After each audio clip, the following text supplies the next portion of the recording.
quite a bit with him there.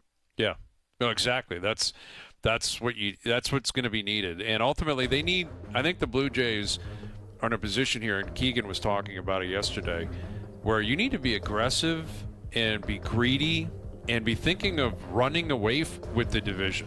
Don't just hold on with a two-game lead over the Yankees. Chase 93 wins, 94, 95 wins. Try to really secure your spot, and not only by winning the division, but maybe your top 2 seed in the American League. Then you avoid the wild card round altogether. I mean, that's where Vladdy factors in. Like, everything just continues to move.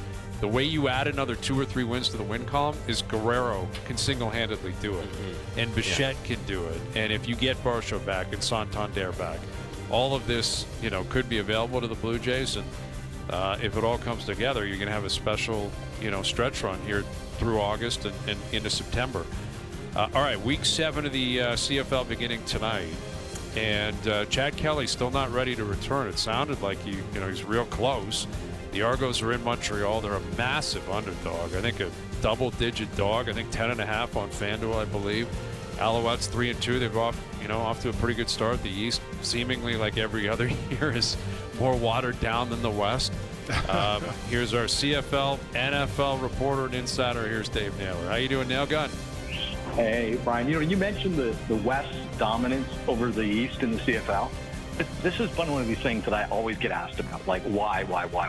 And I have no answer. I've tried to answer it a million times. There was a period in like the last 4 or 5 years where, like, for a year, remember when the Golden State Warriors were just rocking, like just steamrolling everybody? Like, there were complaints that the NBA had become non-competitive because of the Golden State Warriors, right? Around that time, for about a year and a half, the West had a higher win percentage against the East in the CFL than the Golden State Warriors did in the NBA. Wow. I can't, and I can tell you why Golden State had that win percentage. I can't tell you why CFL West did. I'm not sure either. And yet you get to the Grey Cup, and the Argos would sneak in a win. Yep. And it would obviously, you get to a 1-game playoff, and anything can happen. And even in the West, with that being the case, like the depth, it seems like Winnipeg has just been the pace car for so long. But you look at the Argos, and there's been a lot of discussion about how many guys they've lost, and especially on the defensive side of things. And they're 1-4. They're in tough. They're waiting for Kelly to return. As we said, the East, it does not appear as if anyone's going to run away with this. It's still possible. It's early in the season. But what do you think the Argos are thinking right now? Like, what is a reasonable expectation for them the rest of the way? And do you think they can get to a point in the season where they feel comfortable they can and will make the playoffs?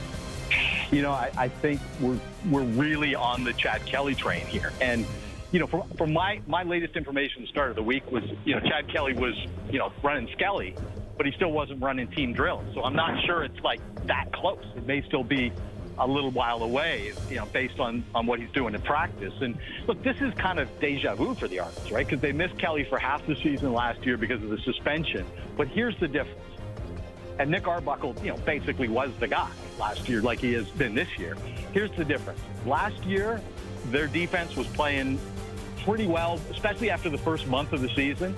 And it was also a scoring defense. They were getting like a pick six or a fumble recovery, forced fumble deep in territory. They're creating turnovers in short field. So it was a lot of complimentary football that the defense was providing to pick up an offense that wasn't really in sync. Same thing on special teams. I mean, Janarian Grant was a machine last year, in terms of giving the Argos field position. So, the definition of complimentary football is basically when one side of the ball is not doing its job, the other side will pick it up and compensate. They were getting that last year when Chad Kelly was out. They're not getting it this year. That's the difference between last year's Argos without Kelly and this year.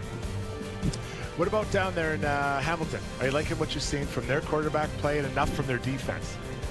It's funny. The first few weeks of the season, everybody was jacked up to see what Hamilton would be like because they finished really strong last year. Bo Levi Mitchell had a huge second half. They go out and sign Kenny Lawler, who's maybe the best receiver in the league. And the first 2-3 weeks, it was like, when's the show begin? Where are the fireworks? What is this? And the last 2 or 3 weeks, it's been a different show. I mean, Kenny Lawler is playing at such an exceptional level right now. I have to think of the last time we've seen a receiver in the CFL who's that dominant. And look, this guy was a big-time player in college. He played with Jared Goff at Cal, and he was a draft pick of the Seahawks, of course, former teammate of our friend Luke Wilson while he was with the Seahawks. And he's a guy who's had a lot of injuries, so he hasn't really put together that spectacular season. But the GM in Hamilton, Ted Gavaya, was the assistant GM in Winnipeg. So he knows Kenny Lawler. He knew what he was buying. He went out in the market, paid top of the value, and that's what they're getting. That's what they're getting from him. I mean, these are, again, it's not like he's wide open. Like, this is a guy who's a contested catch guy. Like, when he's a physical receiver, he will go vertical and he will fight you for the football. That's what we've seen in him. And on the defensive side of the ball, Hamilton, their second overall pick in the draft this year was a guy out of Windsor, from the University of Windsor, named Devin Barasek. And he got a look-see in Indianapolis and was a little bit late for Ticat camp because he was kind of waiting to see if he could sign in the NFL. But look, linebacker from U Sports to the CFL, especially middle linebacker, tends to be a very rare path. Like Mike O'Shea did it, 30 years ago, coming out of Guelph and was starting for the Ticats. But most U Sport linebackers end up as special teams players in the CFL, a lot of them. And then a lot of them don't really good. If they do get into starting roles, it's not going to be very quickly. Devin Barasek has started 3 games at middle linebacker for Hamilton, the last 3 games. They've won them all. He's, I believe, led them in tackles every one of those games, led all players in tackles, and has a pick 6. So this is a special player that is doing things that we don't see very often. So they're getting some presence on the offensive side of the ball, getting some presence on the defensive side of the ball. And I think people are feeling a lot better about the direction of the Ticats than they were the first couple weeks of the year. Dave, you talked about knowing what you're buying, and I think the Calgary Stampeders would be pretty happy with what they got in Vernon Adams Jr. And, of course, BC was in a bit of a bind last year. They had Rourke, they had Adams, and Adams moves on to Calgary. They're 4-1 now. What can you say about his play with that team this season? I'll tell you, the Calgary Stampeders must be looking at the stars going, what are the chances that when we bottomed out, and we're ready to retool the roster and change a bunch of the coaching staff and begin that rebuilding process and look for our next guy, that Vernon Adams is available. 31 years old, seasoned, proven. I mean, if it was anybody else but Nathan Rourke that the opportunity to go to BC, Vernon Adams would still be their quarterback.